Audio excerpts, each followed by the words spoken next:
Hello students, get ready. Start. 32. Before this court, yesterday, the presiding officer made a solemn statement that he had done so because he found that each of the 8 ballots was defaced. It is evident that none of the ballots had been defaced. As a matter of fact, it is also material to note that, after the votes are cast, the ballot is folded in a vertical manner to ensure that if the ink on the rubber stamp appears on the corresponding half of the ballot, it will appear alongside the name of the candidate for whom the vote has been cast. The conduct of the presiding officer must be deprecated at 2 levels.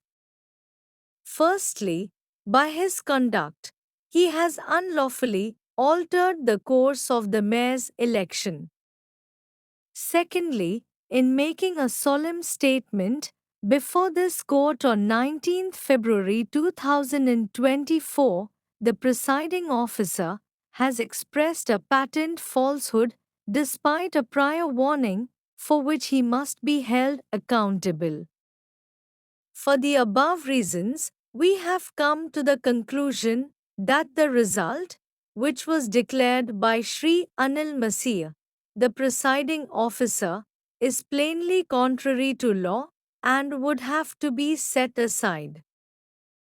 During the course of these proceedings, the eighth respondent who was elected as mayor has tendered his resignation. Senior counsel appearing on behalf of the eighth respondent has adverted to the provisions of Section 38(3), in terms of which, on the occurrence of any casual vacancy, inter alia, in the office of the mayor, the corporation is required, within a month of the occurrence of the vacancy, to elect one of its members as mayor to hold office for the remainder of the term of office of the predecessor. Para change. 33. In the underlying writ petition, before the Punjab and Haryana High Court, the appellant had, inter alia, sought the setting aside of the election process and for the holding of a fresh election process and consequential reliefs. However, we are of the considered view that it would be inappropriate to set aside the election process in its entirety when the only infirmity which has been found is at the stage when the counting of votes was recorded by the presiding officer.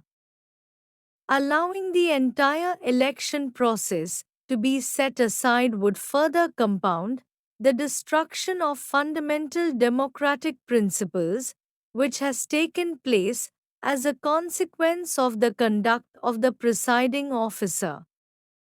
This court has consistently held that free and fair elections are a part of the basic structure of the Constitution.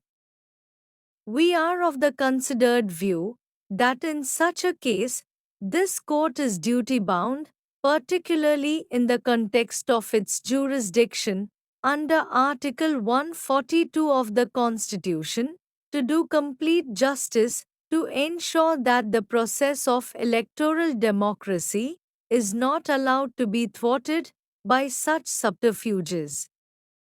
Allowing such a state of affairs to take place would be destructive of the most valued principles on which the entire edifice of democracy in our country depends. We are, therefore, of the view that this court must step in such an exceptional situation to ensure that the basic mandate of electoral democracy at the local participatory level is preserved. Pertinently, this is not an ordinary case of alleged malpractice by candidates in an election, but electoral misconduct by the presiding officer himself. The brazen nature of the malpractice, visible on camera, makes the situation all the more extraordinary, justifying the invocation of the power of this court under Article 142. Thank you, students. Over.